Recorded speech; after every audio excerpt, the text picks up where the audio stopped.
욥기 16장, 17장은 욥의 5번째 발언이 나와 있습니다. 이 5번째 이야기도 지금까지 해왔던 그 맥락에서 그 대화의 내용에서 크게 진전하지는 않고 내나 똑같은 얘기를 반복합니다.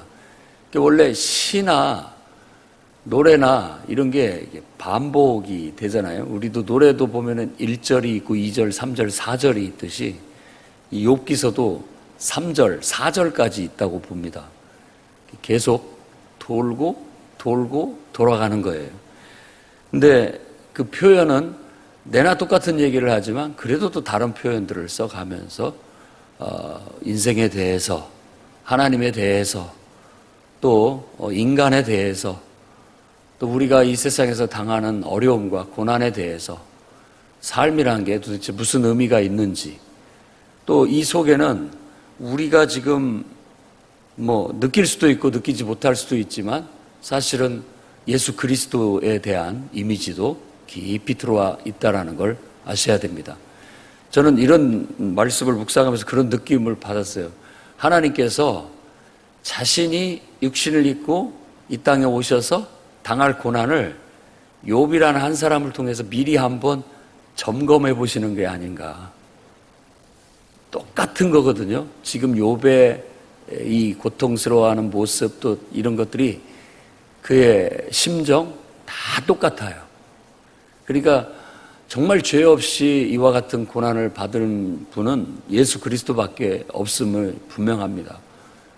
그런데 하나님께서 욥이라는 한 사람을 이렇게 한번 그런 상황을 만들어 보고, 또 그렇게 정말 죄가 없지만 하나님의 뜻을 위해서, 하나님의 영광을 위해서 어떻게 하나 보자라고 이렇게 한번 보는 것 같은 느낌도 듭니다. 그리고 실제로 본인이 하나님께서 직접 인간이 돼서 이 땅에 오셔서 욥과 같은 그런 고난의 길을 걸으셨고, 욥은 그걸 이해할 수 없다고 몸부림치면서 원망하는데 조금 더 급급했다면, 예수 그리스도는 하나님의 사명을 완수하기 위해서 그걸 견뎌내셔야 된다라는, 이겨내야 된다라는 데 더 초점을 많이 맞추고 있는 겁니다.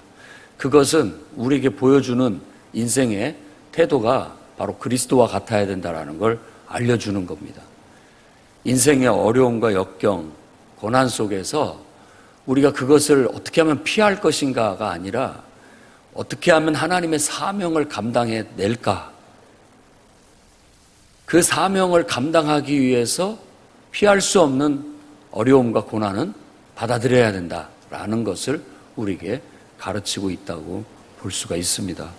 그러니 여러분과 저는 이제 구약의 어떤 성도를 모델로 삼는 것이 아니고 예수 그리스도를 모델로 삼아서 그리스도를 닮아간다는 의미의 그리스도인이고 성도라고 하는 것이니까 예수님처럼 여러분의 인생을 하나님이 주신 사명으로 생각하십시오. 하나님이 주신 사명이에요. 그걸 감당해 나가야 할, 짊어지고 가야 할 인생 십자가일 수 있습니다. 그래서 꿋꿋하고 당당하게 좋은 것도 하나님이 내게 주셔서 감당해야 할 사명이라면 감당하는 거고, 또 어려운 것도 하나님이 주신 십자가이고 감당해야 할 것이라면 감당해 나가는 거예요. 그것과 싸우면서 그것을 극복해 나가면서 당당하게 그걸 짊어지고 감으로써 궁극적인 우리 인생의 목적은 항상 하나님의 뜻을 나타내는 것이요, 하나님의 역사를 이루는 것이라는 겁니다. 욥기서의 대표적인 결론도 바로 그겁니다. 결국 인생이 뭐냐? 결국은 하나님의 뜻을 나타내기 위한 것이다라는 거예요.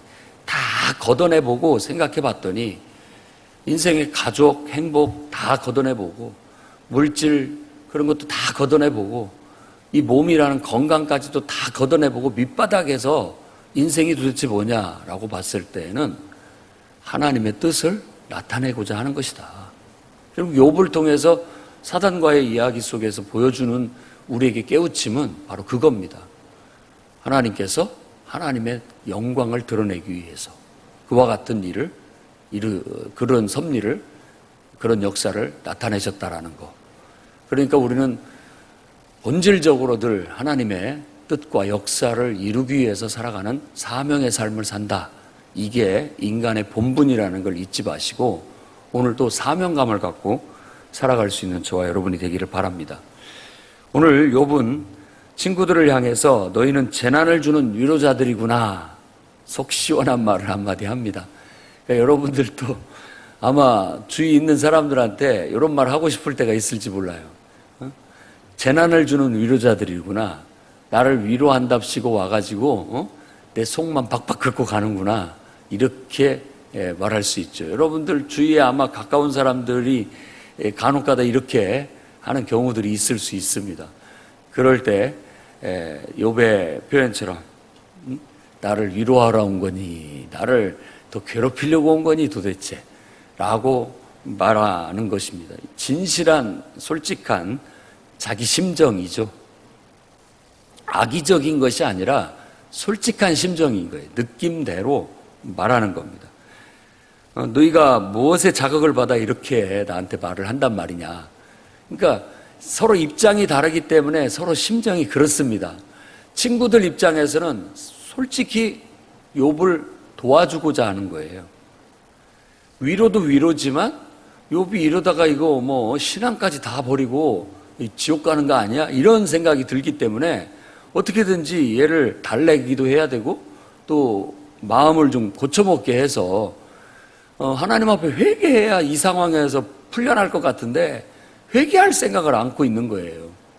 그러니까는 답답한 마음에 막 그 사랑이, 이 사랑이라는 게 원래 분노로 이어지는 겁니다. 너무나 사랑하기 때문에 내가 봤을 때는 그렇게 해야만 회복될 수가 있는데 그걸 말을 안 들어주니까, 받아들이지를 않으니까 그 강한 사랑이 분노로 표출이 되는 거죠. 그래서 더 공격적으로 말하게 되는 겁니다. 그러니까 또 듣는 입장에서는 날 위로하러 온 거 맞냐라고 또 느끼게 되는 것이죠. 이게 일상사에서 보는 우리의 대화의 패턴들이 이 속에 그대로 보여진다고 볼 수 있습니다. 그러면서 나도 너희처럼 얼마든지 할 수 있다, 그럴듯한 말로 너희들한테 막 가르칠 수 있고, 또 불쌍하다는 듯이 머리를 흔든다는 것은 가엾이 여긴다는 뜻입니다.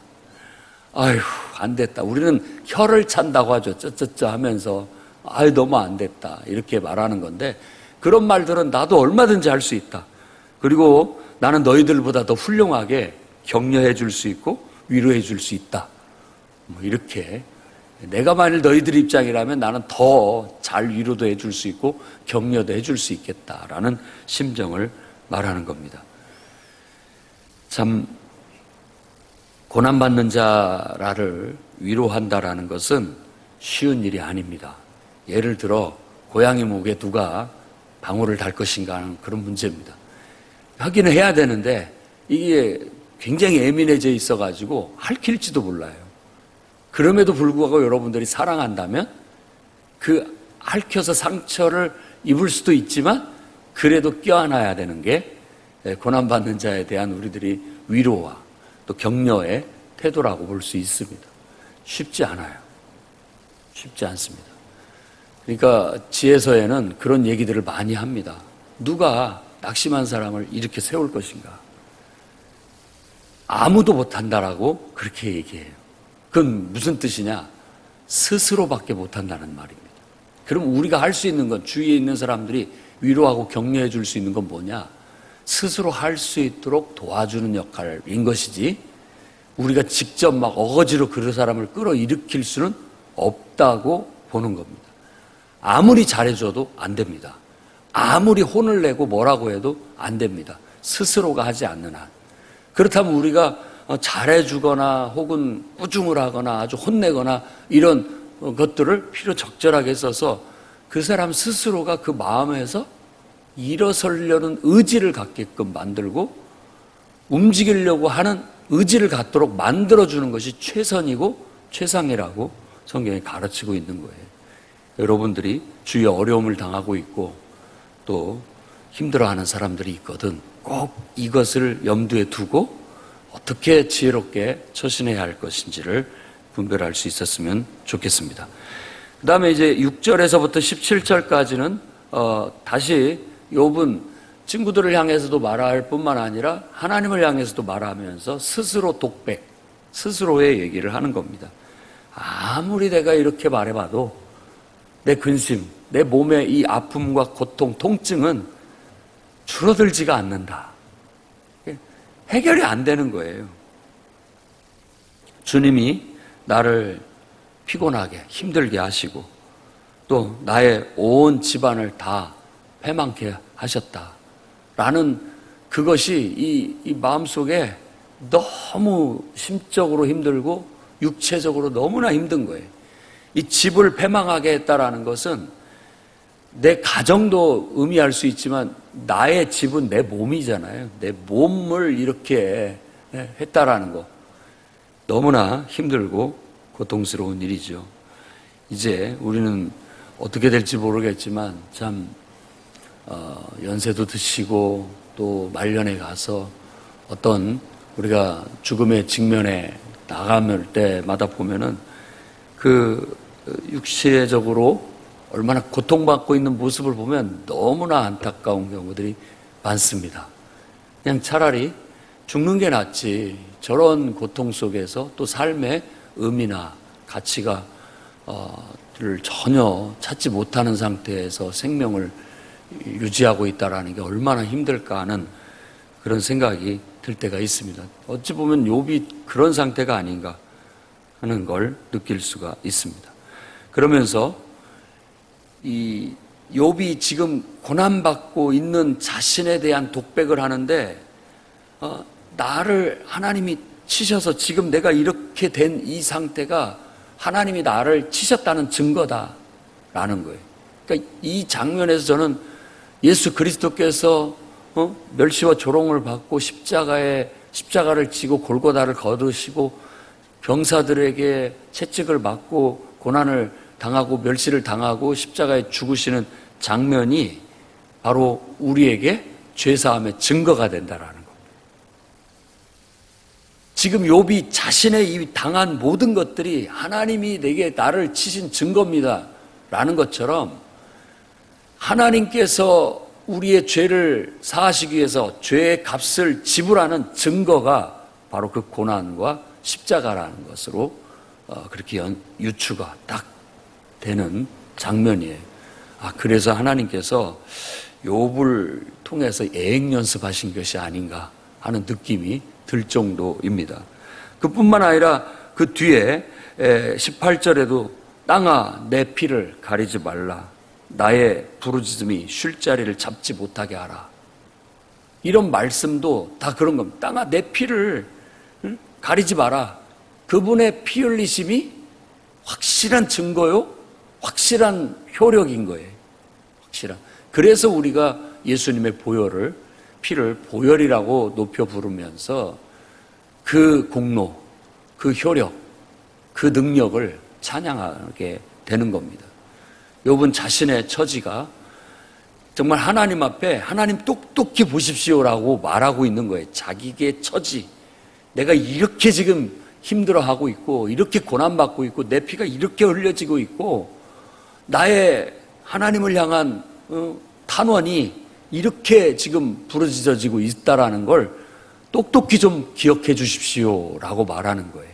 사실 그리스도의 고난과 죽음은 하나님을 향한 이와 같은 호소가 섞여 있습니다. 그래서 하나님을 향해서 똑똑히 보십시오. 분명히 이와 같이 죄값을 지불했습니다. 그래서 분명하게 증거를 삼아 주십시오라고 말하는 것과 같습니다. 그러면서 욥은 하늘에 나의 증인이 있다. 그리고 중보자가 높은 데 계시다라는 자신의 중보자를 떠올리게 되는 겁니다. 그리고 자신의 증인. 그러니까 하나님이 됐든 어떤 존재가 됐든 하늘에서 나를 보고 있다면 이건 정말 의인이 고난받는 증인 거다. 증인이 좀 되어줘라. 또 중보자가 되어달라라는 그런 간절한 바람을 갖고 있었던 겁니다. 그런데 바로 예수 그리스도의 그분의 그 길은 그가 우리의 죄와 허물을 대속하는 대속자가 되시면서 또한 인간과 죄 가운데 죽어가는 인간과 창조주 하나님과의 중보자가 되셨다고 성경은 우리에게 가르치고 있는 겁니다. 중보자를 욥이 떠올렸는데 그 중보자가 바로 예수 그리스도라는 겁니다. 저는 욥처럼 고난받고 있는 한 영혼에게 그와 같은 중보자, 구원자가 있다라는 게 천만다행이라고 생각하는 거예요. 그러니까 여러분들이 예수님을 믿을지 말지 고민할 일이 아니라 그런 구원자가 있다라는 걸 천만다행으로 여기셔야 되는 것이지, 이게 뭐 믿어도 그만 안 믿어도 그만 이런 문제가 아니라는 거예요. 가슴을 쓸어내리면서 이처럼 죄와 고통과 정말 온 세상을 바라봤을 때 욥과 같은 신음소리와 욥과 같은 그 상처와 피 흘림과 그 아우성 소리가 들리는 이 세상, 그 지옥 같은 이 세상 속에 그들을 위한 구원자가 있다라는 것이 정말 얼마나 고마운 일이고 감사한 일이냐. 그러니까 정말 예수님을 믿어야 될지 말아야 할지가 아니라 그와 같은 구원자가 우리를 위해서 이 땅에 오셔서 고난받고 십자가에 죽으셨다라는 것을 오히려 더 기대해야 되고 바라야 된다라는 거예요. 죽은 자 가운데서 부활하신 그 일을 도대체 믿을 수가 없는 얘기다가 아니라 그런 일이 실제로 있어야 된다라고 바라고 소망해야 할 문제라는 겁니다. 여러분들은 조금만 나라가 힘들어지고 어려우면 새로운 지도자들을 뽑아서 싹 대체하고 그 상황을 모면해 보려고, 해결해 보려고 안간힘을 씁니다. 그런 바람은 때로는 허망하고 부질없는 소망으로 끝나버리는 경우가 많습니다. 정말 그거보다도 더 간절한 바람은 우리의 중보자를 구하는 거예요.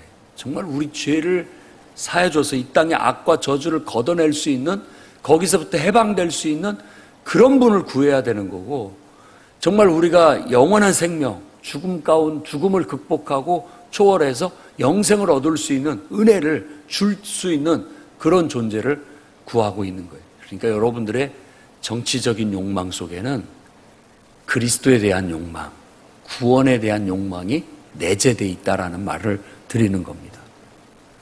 여러분의 삶에 어떤 바람이, 그것이 물질을 추구해서 되든 어떤 인간 간의 관계를 통해서 추구하려고 하든 뭔가를 채우려고 하는 것은 다 중보자 대신 예수 그리스도를 통해서 얻을 수 있는 것들입니다.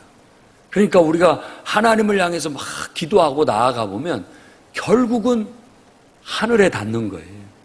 욥이 지금 사방을 봐도, 친구를 봐도 제대로 된 위로와 평안을 얻을 수가 없으니까 결국은 그 시선을 하나님께 두고 하나님을 향해서 나아가다 보니까 하나님이 내 증인이라는 느낌, 그리고 그분이야말로 나의 중보자가 되고 나의 구원자가 되실 수 있다라는 그런 깨달음에 도달하게 되는 겁니다.